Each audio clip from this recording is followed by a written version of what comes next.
According to a 2018 Pew Research poll, nearly 7 in 10 Americans use some form of social media. Over half of those people say they don't trust that their digital information is being protected. Across the UC system, nearly 40% of students are likely to be food insecure. The UC Berkeley Food Pantry sees nearly 3,000 visitors every month.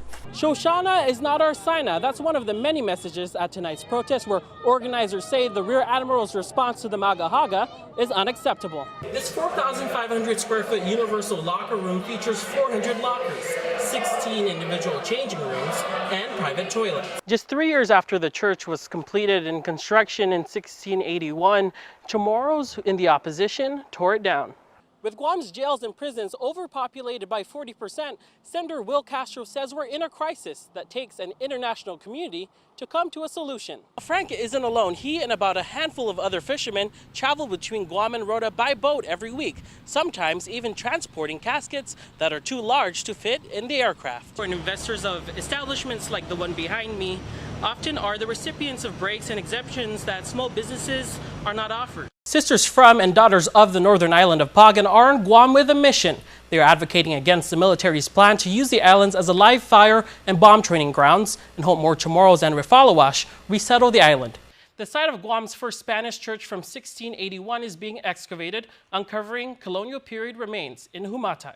In court today, Chief Judge Francis Tidinco Gatewood said it's not often she gets motions of recusal, and it's not often an attorney makes motions to have a judge recused. Customs has cleared all cannabidiol or CBD products that were previously on hold this weekend. This after the governor ordered the release following close consultation with the Attorney General.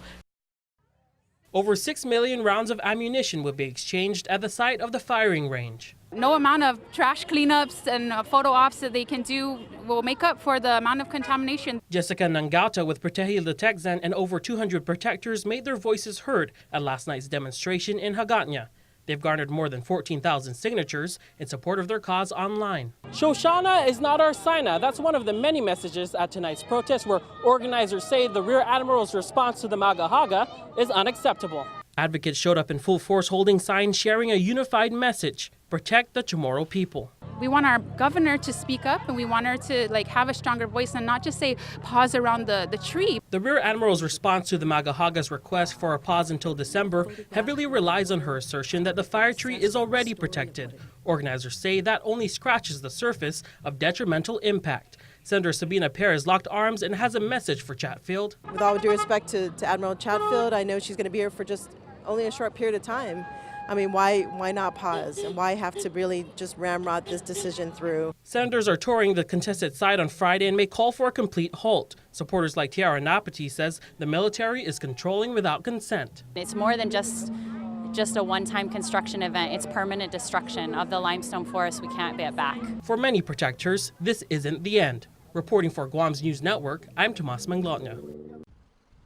Guam resident Frank Mendiola is a fisherman, but at least 3 times a week, you'll find him transporting people between Guam and Luta. It's hard to get airlines out of Guam, and there's a lot of them that's stuck here.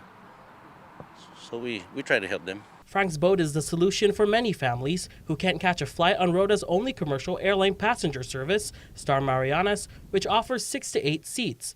Most flights are already booked for the next few weeks. Frank rode these waters on his 28-foot boat for almost a decade. When he's not fishing, he brings as many as 11 people between the islands on the 3 to 5 hour excursion.